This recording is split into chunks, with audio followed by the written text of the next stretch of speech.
со вечерашното интервју со председателот на државата Стево Пендаровски го започнуваме новиот циклус на Трилинг. Добре, те ви благодарам што прифативте поканата. Председател Пендаровски, заминувате на погребот на британската кралица Елизабета,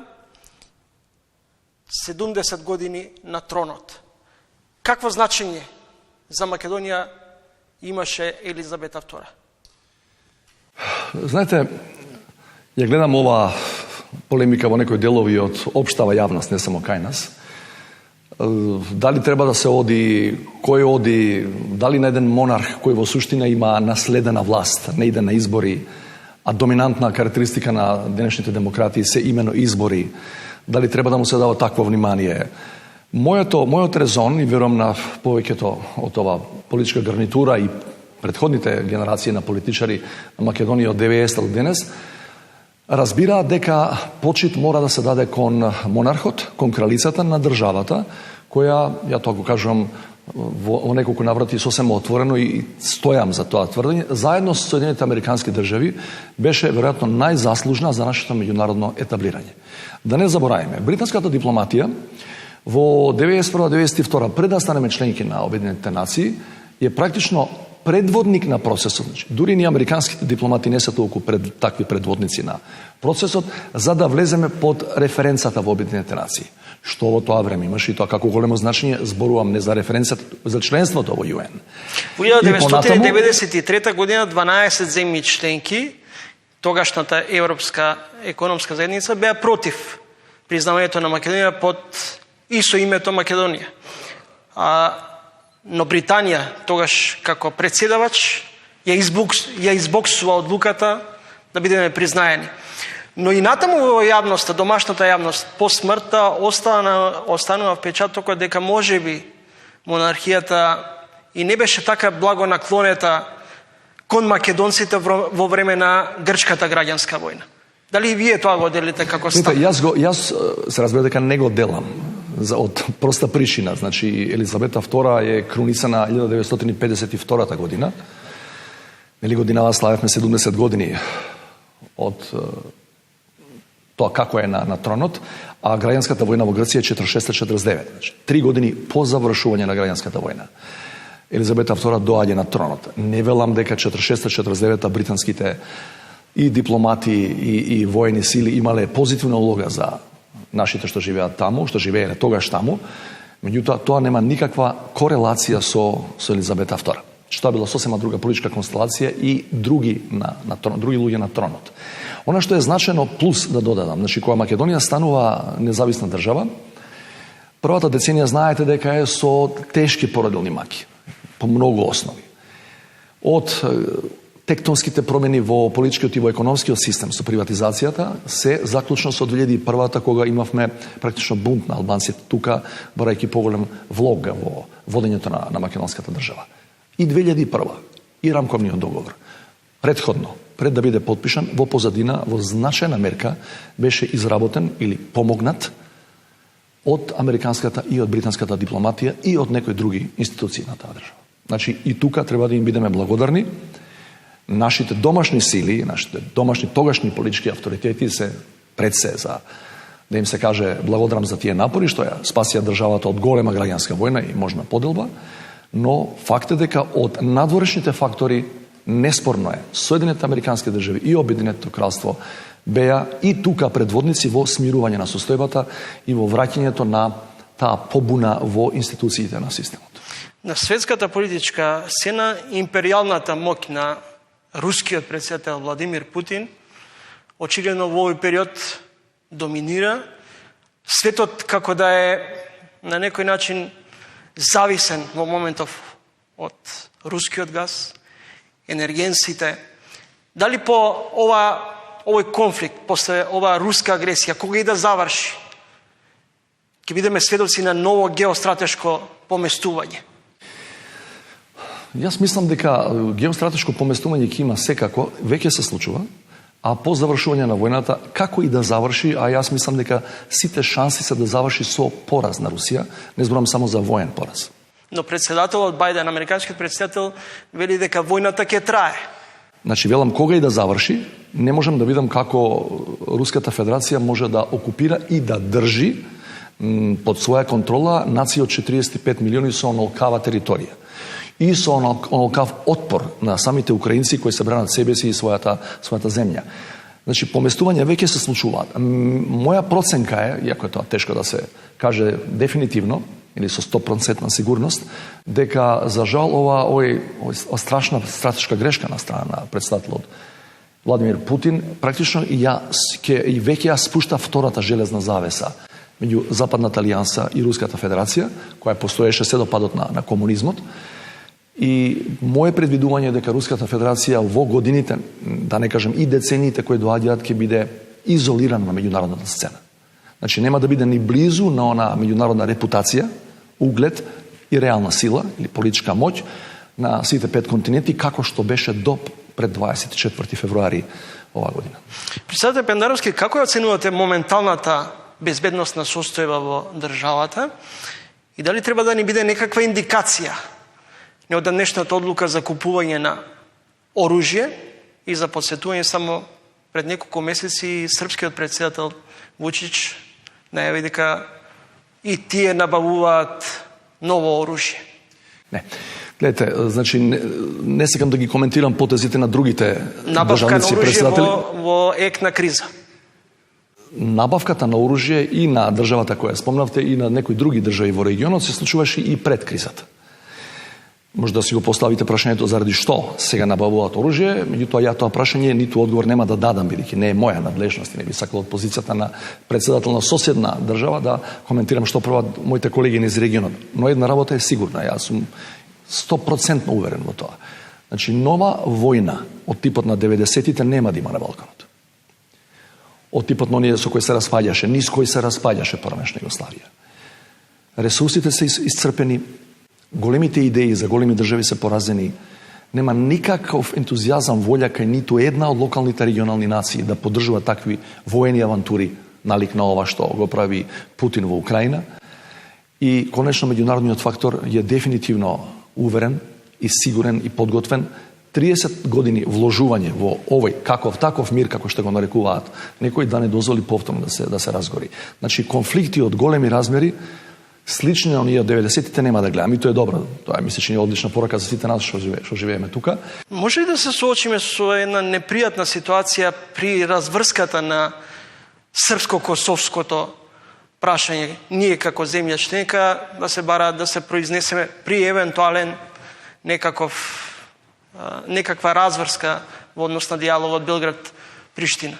Прво, јас мислам, тоа го кажам најмалку неколку години наназад, за жал, гледајќи целокупната регионална и билатерална констелација меѓу Белград и Приштина, не предвидувам дека ќе има придвижување кон завршна некоја конечна солуција меѓу тие две држави. Значи, решавање и на меѓународниот статус на Косово, да кажем, или неговиот однос и позиција во меѓународните организации. Меѓутоа, тоа на страна. На разврската на Косово, кога и да се случува, може да има негативни консеквенции по нас само во случај ако се менуваат границите. Значи, паметите, пред неколку години беше прилично актуелно, па не само подземно, туку и надземно, некои луѓе и во Западната алијанса се обидуваат да ги поттикнат тој регионални актери во тој спор да се обидат евентуално со размена на луѓе и територии да дојдат до решение. Значи, во таква ситуација, јас му го кажувал тоа отворено, некој не им се допадна во нашиот регион, меѓутоа тоа тврдам дека е точно и што не е тоа само моја констатација извадена од глава, така ми се причинило. Прва колатерална штета од евентуалната промена на границите во регионот, од нова промена на границите во регионот, значи зборам во контекст на разговорите Белград-Приштина, прва колатерална штета ќе биде Босна и Херцеговина и Република Северна Македонија. Председател Пендаровски, македонските граѓани се загрижени за престојната зима. Станува можеби манир на власта да го плаши народот, дека ни следува тешка зима, дека може да останеме без струја, без парно. Како ги оценувате владините мерки во однос на справувањето со оваа криза? Морам да ви укажам дека не постои влада во Европа, немам увид се разбира во целиот свет, која не зборува со слична реторика. Чи и германската влада, и француската влада, и британската влада, практично и најголемите држави кои имаат многу поголеми ресурси да се справуваат со оваа криза, која е мултиплицирана, прилично интензивирана заради руската интервенција, односно војна во Украина, исто зборуваат, исто ги предупредуваат своите граѓани. Знаете, впрочем, дека и германската и француската влада веќе започна, и некои други држави, започнаа со рестриктивни мерки или со препораки да се намалува температурата, да не се користи толку многу вода. Уште пред официјалните рестрикции, ако има потреба од нив, да дојдат на дневен ред. Така што во делот на реториката, јас мислам дека е подобро да се каже ситуацијата каква е реално, отколку да одиме со бајки и приказни дека нема да имаме проблеми. Сите на светот, вклучувајќи ја најмоќната држава, Соединетите американски држави, велат дека веќе имаат и ќе имаат уште поголеми проблеми во нареднава зима. Значи имаме двоцифрена инфлација во најсилните економии у Г7 групата, например, практично во сите, освен Јапонија. И ако тие така зборуваат на своите граѓани и ги подготвуваат за едно разумно, едно домаќинско, што се вели трошење на скудните ресурси, не гледам причина нашата влада, држава со скромни ресурси, држава со мало население, без излез на море и така натаму, без суровини, без енергенти, високо зависна од увоз на енергенти, да зборува со поинаков јазик. Јас ги свикав клучните фактори од владата на Совет за национална безбедност, што не се случило никогаш за енергија само да се расправа, бидејќи ситуацијата уникатна.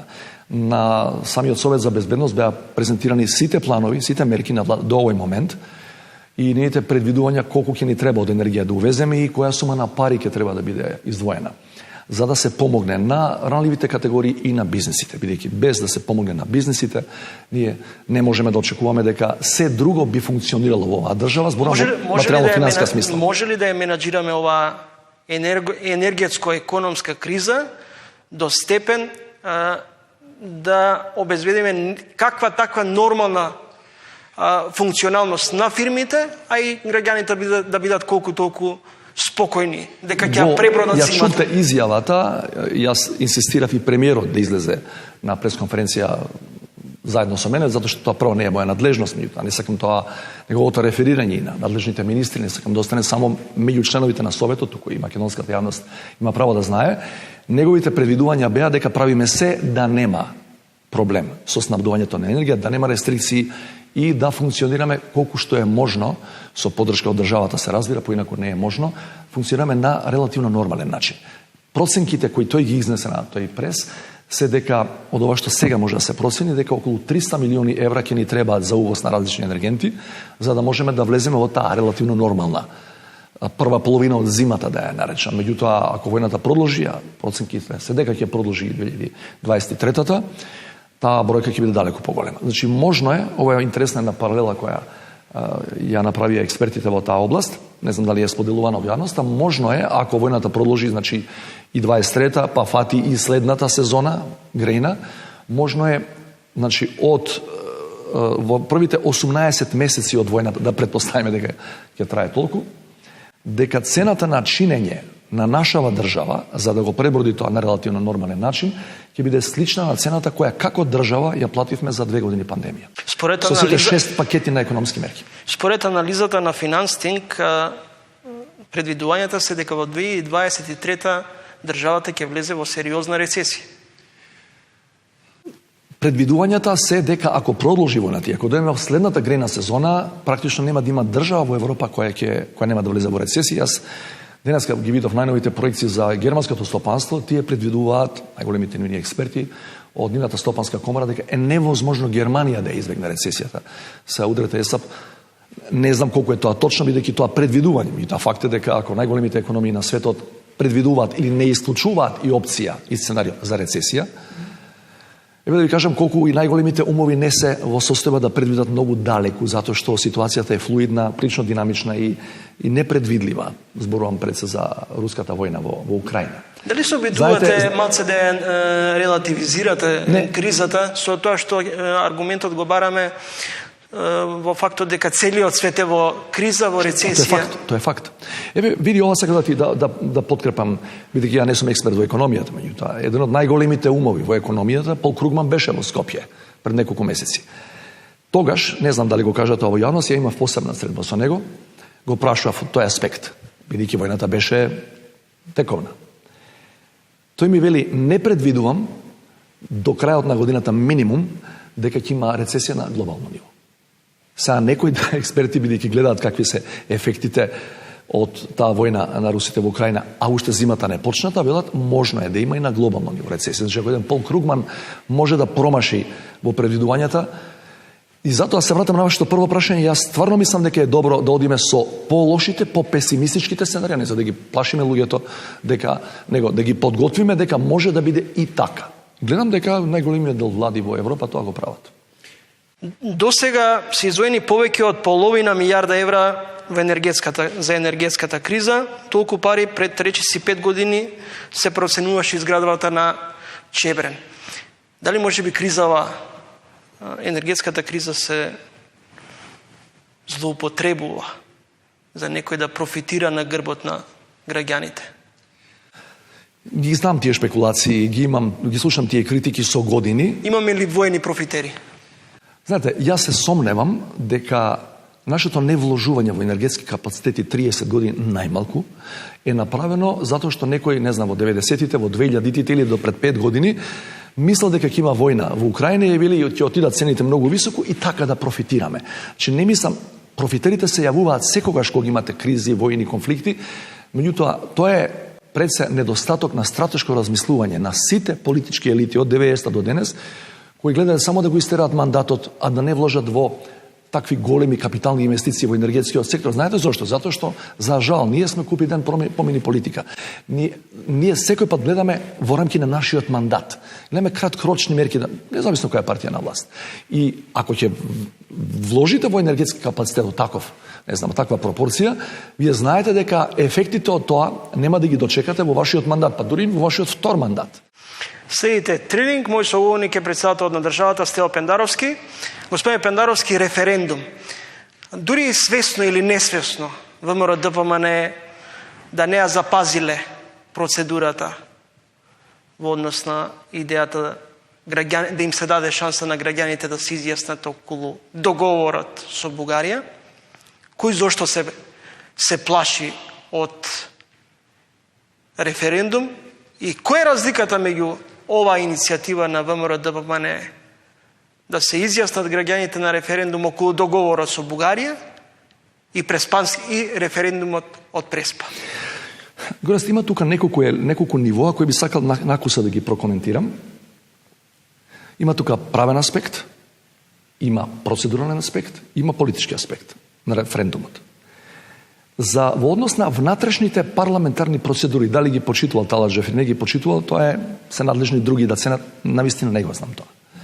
Дали заради такви технички или логистички непрецизности е одбиена иницијативата, иако во соопштението на спикерот имаше и правни аргументи зашто е тоа направено. Меѓутоа, во тој дел не би сакал воопшто да навлегувам, затоа што ниту сум надлежен, ниту знам точно по деловникот што треба да се направи. Меѓутоа, правниот аспект, она што го објавува спикерот, тука има правни аргументи. Еве во една реченица, пластично да објаснам за граѓаните. Во нашиот устав, а уставот е посилен од секој закон, знаеме, и во оваа ситуација, посилен и од законот за референдум и граѓански иницијативи. Во уставот стои дека меѓународно ратификуван договор не може да биде променет со закон. Македонско-бугарскиот договор 2017 година е ратификуван во македонскиот парламент и вели не може да биде променет со закон. Што ќе рече, не можеше преку референдум да го поништиш законот со кој тој договор важи. Правниот дел. И да се вратим на мојот став, велиш против. Ако паметиш неколку недели пред оваа иницијатива, јас бев за, ама со вистинското прашање. Политичкиот став мој, како председател, е дека референдум нам ни беше нужен, ама не со овие магливи варијанти што ВМРО ДПМН на крај ги предлага, бидејќи немаше сила и храброст да каже ние сме против Европа и против европската преговарачка рамка или ние сме против договорот со Бугарија. Во една реченица во таа европска преговарачка рамка, во иста реченица се спомнати бугарскиот договор, преспанскиот договор и рамковниот договор. Во иста реченица како предуслови за напредување. И јас бев спремен да излезам и да гласам на референдум на кој ќе се поставеше прашањето: дали сте за Европска унија или не сте? Дали на нас ни следува бугаризација? Не сте имале скорешна средба со вашиот бугарски колега Радев, меѓутоа си разменивте вербални стрели преку изјави, дали ни е повторно потребно заладување на односите со Софија во услови кога многу често сега бараме од нив поддршка во справувањето со кризата? Накусо да се реферирам на овој често употребуван термин бугар. Од бугаризација се плашат или бугаризација најавуваат дека ќе ни се случи само македонците кои имаат лабаво национално самочувство. Значи, навредливо е за македонската нација да кажеш дека преку протокол, договор, преку механизми на европска интеграција, дека јас и ти можеме да станеме бугари. Преку преговори и договори. Што е навредливо, комично, не знам како да го наречам, затоа тој дух, да го наречам, на наводна бугаризација која ни се заканува, е измислена од страна на опозицијата за да го плаши македонскиот народ. Народ кој има свој корени, а македонскиот народ има длабоки корени, и кој има цврсто втемелено национално самочувство, а ние сме токму тоа, како секоја друга нација околу нас, нема потреба да се плаши од бугаризација. Значи, јас мислам дека тоа е чорфишек, што велат, кој е испукан, бидејќи нема апсолутно никаква опасност на хоризонтот дека ние низ европските преговори ќе станеме бугари на крајот на тој процес. Во однос на билатералната со Софија, точно е дека односите, поради познатите блокади и една неверојатно националистичка и жестока реторика која доаѓаше не само од Радев, туку и од нивните две претходни влади, состојбите не може да бидат подобри. Меѓутоа, за вас мислам дека јавно тоа прв пат го кажуваме, на ексклузива јас ќе одам, здравје Боже, во Софија на 1 октомври, имено на покана на претседателот Радев, таму се отвара интерконекторот меѓу Грција и Бугарија. Ќе дојдат неколку претседатели и премиери од регионот, треба да биде и претседателот на Азербејџан, и таму сме повикани да ја наречам политичка символика, да покажеме дека не треба да се гледаме и понатаму како непријатели, туку напротив како добри соседи кои помагаат еден на друг и во неволја. Инаку јас имав до сега 4 разговори телефонски со претседателот Радев, именно на таа тема, увоз на електрична енергија, бидејќи ние тука сме прилично кратки, а Бугарија е една од ретките држави, членки на Европската унија, која има вишоци на струја през заради Козлодуј, нивната нуклеарка која се наоѓа на Дунав горе на романско-бугарската граница. И побаравме од нив да ни дадат, се разбира, по пониски цени од светските, кои се ужасно високи, да ни дадат одредени количини на струја. И можам да ви кажам дека тука Бугарија, барем до сега, имаме две работни групи кои работат практично секојдневно, се обидуваат што е можно побрзо да постигнат договор на таа тема, значи за количината и за цените. Претседателот Радев и ова техничка влада од него именувана, до овој момент, ќе видиме што ќе излезе до први, меѓутоа до овој момент се прилично кооперативни и покрај јасните европски правила кои велат, ако имаш вишок на енергија, мораш прво да го понудиш на друга земја членка на Европската унија. Инаку ќе трпиш пенали од Европската комисија, а ние до прва денеска почнуваме со скринингот. Но ако идеме по логиката дека бугарите треба да влезат во уставот, македонскиот устав, дали со тоа индиректно официјална Софија ќе потврди дека постои македонски јазик, народ и нација? Не индиректно, директно ќе потврди. Директно ќе потврди дека отпаѓа тезата која слушаме и до неодамна, па и дури и денес од некои политички кулуари во Софија, дека тоа е еден народ поделен во две држави. Значи тоа отпаѓа директно. Се вратам на уставните промени. Овој тип, ова содржина, овој предлог за уставни промени да ги ставиме бугарите во преамбулата е прилично бенигна. До неодамна, знаете дека и опозицијата велеше не е тоа проблем, само поставува прашање дали е ова последно бугарско барање. Иначе вели не е проблем да ги ставиме. Меѓутоа, откога тоа прашање, не знам од кои причини, опозицијата ужасно го политизираше, прашањето на промена на уставот, као да се работи на вистина ова што коментиравме, дека на таков начин ќе ја направиме преку ноќ бугаризација на македонскиот народ. Мојот став е, тоа сум го кажувал и со првите луѓе на владата, не знам дали сум го коментирал јавно, меѓутоа, тоа е мојот став, не го кријам. Јас мислам дека во овој период, наредниве 14 месеци, скринингот е апсолутно најважниот политички приоритет за нас, да направиме длабока вивисекција на сите битни сектори во македонското општество, да видиме и европјаните што ќе ни штиклираат, кај ќе ни забележат, и да се фатиме со реформи уште рано, бидејќи имаме доста домашни задачи на тој план. Не мислам дека промената на уставот денес или во месециве кои доаѓаат треба да биде политички приоритет на владата. Но ако владата која има мнозинство во парламентот, и затоа е влада конечно, ако мисли поинаку, не можам да речам не. Ако ме прашувате мене, мислам дека треба да се посветиме на работите кои додека преговаравме и додека чекавме изминатите 2 години некако да ја надминеме. Бугарската блокада, знаете ни што се поминавме, тука некој работи не одеа на добро, особено во делот на владење на правото и борбата против високата корупција. Во однос на делот на владењето на правото и битката против корупцијата и криминалот, малку подосна во делот на уставните промени велите не мора да брзаме. Ако не мора да брзаме, ќе сочекаме прво да почнат. Како ќе го замислувате тоа кога промените на уставот се услов за отворање на поглавијата? Да, согласувам. Скринингот завршува треба да заврши на 30 ноември, здравје Боже, 2023. Значи, мојот политички став е ќе имаме многу поприоритетни политички задачи дома, во домашните реформски агенди, отколку тоа.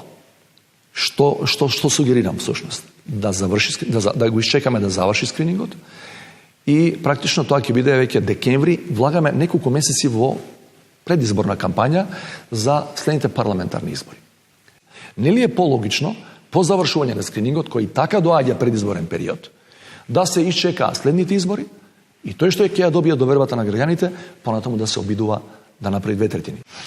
Председател Пендаровски, сега ќе се осврнеме околу владењето на правото и битката против корупцијата.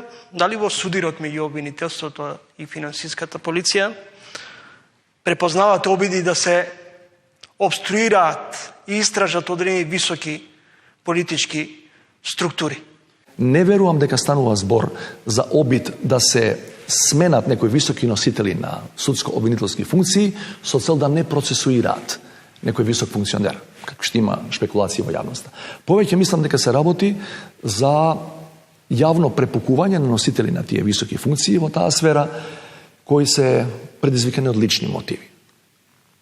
Мислам дека за тоа станува збор. И од тој аспект мислам дека беше недозволено и лошо по репутацијата на целокупниот судско-обвинителски или правосуден систем, кој онака е на ниски гранки со довербата меѓу граѓаните, што високи функционери во таа сфера се препукуваа преку медиуми со соопштенија за јавност како да се политичари.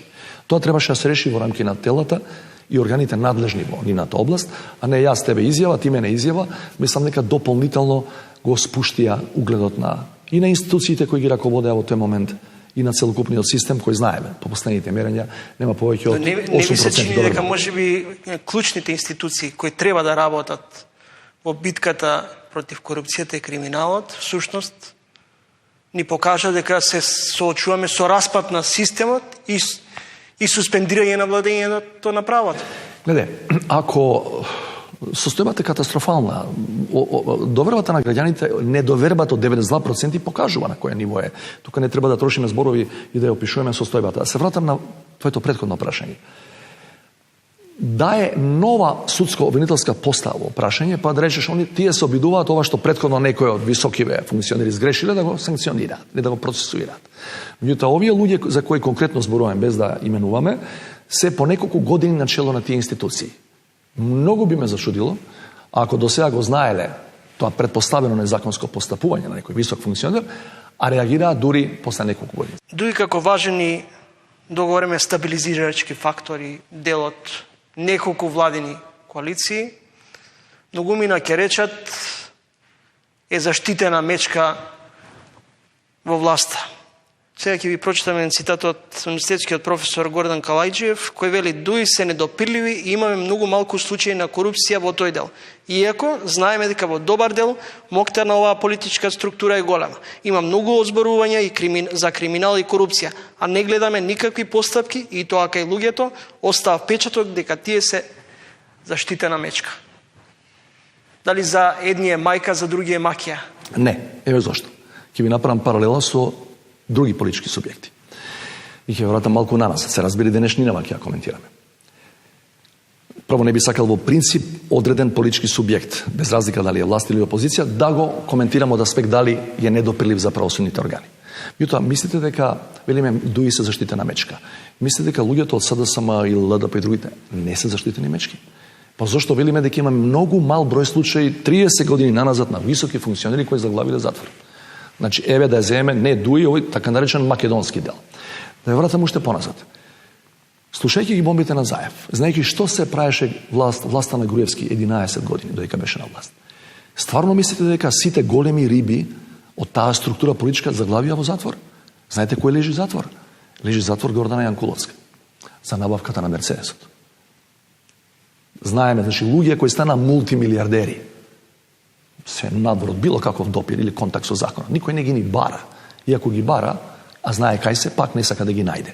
Значи, гледайте, сите политички структури, пошто именувате една од нив, ја би тврдам дека ниското ниво на доверба на граѓаните во правосудството е затоа што независно на која политичка партија припаѓате, ако сте висок функционер, вие сте недопирлив. Во најголем дел, во најголем број случаи недопирлив за органите на прогонот. Многу често се соочувате со isfirkување на настани кои можеби многу значат за државата, а при тоа вие велите не ме засегаат. Меѓу другото, му одговоривте неодамна и на председателот на Академијата Љупчо Коцарев, на кого му порачавте не ме интересира што пишувате вие. Тоа се две различни прашања. Мојот став кон господинот Коцарев беше инспириран од неговиот последен текст. Неговата последна колумна. Во тој период, во кој на страна критики кон мене, што е сосема легитимно. Не да не ме засегаат, ги читам, меѓутоа имам свој став за нив. Меѓутоа јас го критикував неговиот став во таа колумна во која вели од септември јас и цела МАНУ како институција ќе почнеме со будење на македонскиот народ и тргање во некаков процес на обнова на македонската. Но таму имаше една негова друга формулација дека манипулирате со јавноста. На кој начин? Со изјави. Кажете ми една. Многу сакам да разговарам за конкретни случаи. Иначе вака паушално, значи гледате, тој човек има изјава дека од септември јас вели начелу со МАНУ, начелу на МАНУ, ќе влеземе во процес на враќање на гордост и достоинството на македонскиот народ. Јас спорам. Не ми е мене спорно што ти како поединец, председател на МАНУ, велиш вака, вака и вака. Демократија е. Меѓутоа мене ме интересира што мислат другите академици во раководството на таа организација, дали тие стварно сакаат, рекол, септември веќе поминува, не гледам дека има некаква активност и дали можеби тука не се работи за манипулација и злоупотреба, кога ти зад себе или пред себе или до тебе ја ставаш целата институција. Таму има имења со респектибилни кариери и CV-ја.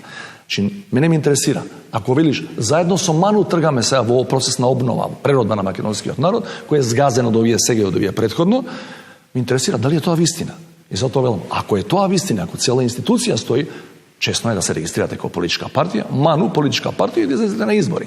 Тоа, иначе, критиките кон мене, било кој во оваа земја, ја мен ги слушам, ги коментирам, имам став контра, не ми пречи тоа. Се боревме против режимот на Груевски да има незадоволство. Оние кои во тие 10-11 години на Груевски се бунеа, знаете како завршува. Од еден телевизија до монтирани политички процеси на тие неговите политички опоненти. И има два типа на изливи на незадоволство. Има спонтани, има организирани. Спонтаните се ќе се вмешаш со народот, ќе разговараш со луѓе, излегуваш на јавни места, на јавни манифестации, ќе свирне некој на гробот на Гоце Делчев се случуваше, најчесто за жал се случува на Мечкин камен кога е 2 август. И на тоа сме за жал на тој дел од македонскиот политички фолклор навикнати. Мене не ми пречи воопшто. Искрен да бидам, повеќе ги почитувам овие што спонтано на улица ќе ми извикаат зошто сум постапил така или вака, отколку овие што по партиска нарачка и директива се однесуваат на таков начин кон мене или кон другите, иако и тоа е дел од демократијата. Во политичките кулуари се говори дека сте имале средба со премиерот и лидер на ССМ Ковачевски. Вие и претходно се познавате од како колеги универзитетски професори на Американ Коледж во обид да добиете подршка за втор председателски мандат. Не го имам прочитано тоа стварно нигде во таков формат и содржина. Дали уште сега размислувате и дали воопшто размислувате за втор мандат? Имам неделно барем еднаш слушање, гледање, бидејќи на тоа не упатуваат надлежностите на владата и на председателот. Не сме разговарали за тоа прашање, најверојатно нема ни да разговараме следниве година и пол, бидејќи е рано, имаме други далеко поприоритетни прашања на дневен ред. Инаку во тој дел јас знам дека е неминовно, како што одминува времето, да прашувате дали е некој заинтересиран за и понатаму да остане на оваа функција. Јас сум го објаснил тој 14 и 19 бидејќи бе во слична позиција. Кога добивте мандатот, односно кога граѓаните ви избраа за председател, рековте еден мандат доволно е. Не сум рекол И така. председателот и Бранко Црвенковски така велеше нема да се кандидирам, па се кандидираше. Значи не сум рекол никогаш дека ме прашувале луѓе и тогаш и денес ме прашуваат дали размислувате за втор мандат, велам не размислувам, бидејќи имам други работи за размислување, затоа ме плаќаат граѓаните, не да мислам за втор мандат 2 години од сега. Сакам да ви кажам, најбитната дистинкција која јавноста треба да ја знае и граѓаните, во однос не за мене, генерално за носители највисоки државни функции, не е само дали имаш мерање да бидеш на функција. Битно е дали имаш поддршка од граѓаните. Благодарам за гостувањето. Благодарам за поканата.